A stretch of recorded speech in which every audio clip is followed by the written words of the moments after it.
Howdy folks and welcome to Brain Rotters. There are at least 3 reasons why Avengers Endgame happened without the Eternals' involvement, and let me tell you why. And the basis for this theory has everything to do with Salma Hayek's character, Ajak, saying that we have not interfered until now, like throughout the years. Remember the trailer of how the Eternals actually transcend throughout time and don't age, but go on and on to no end? So my first point as to why they weren't in Endgame is that the Eternals don't think themselves fit to take on Thanos. Let me explain. If you don't know, Thanos is actually an Eternal. You know, the catch with him is he actually carries the Deviant gene, so technically he's an Deviant. Now, if you don't know, the Celestials that created the Marvel Universe created 100 Eternals and 100 Deviants for Earth. You know, this would be the classic good guys versus bad guys scenario. You know, the Deviants are similar to the Eternals with the general super strength, super speed, invulnerability, and the rest. However, they are just bad. So bringing you back to my point, there could be a point in that massive timeline between being created by the Celestials to just before Infinity War where the Eternals lose to Thanos, who's in his prime, after trying to take him and his Black Order on. As a result, the Eternals were left a man or two down, and Ikaris, being the leader, made the judgment call maybe not to mess with the guy anymore than they already have. It reminds me of the Hulk and Thanos dynamic in Infinity War. You know, after Hulk loses to Thanos, Hulk is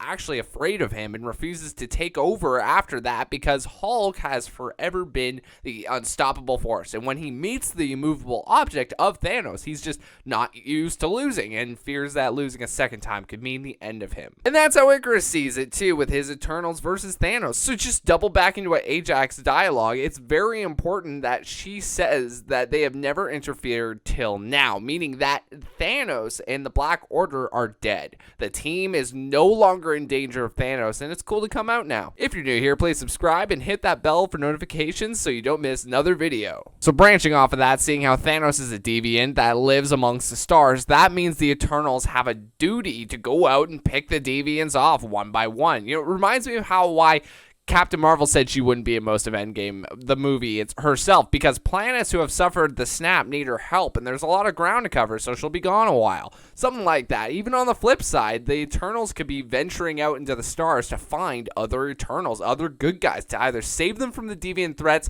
or maybe it's a recruitment thing. Then there's the point throughout the trailer we see the Eternals look like they are either hibernating or recharging using the yellow matter that is their source of power, also almost putting them in a cryostasis of sorts. You know, like to keep their immortality, they need to recharge on this yellow stuff for a while. So that could be the real simple and lazy writing way of excusing the Eternals from the fight to save the universe. But what do you think? Let me know down in the comments section below. Is this a plausible theory? I have no idea. Let me know.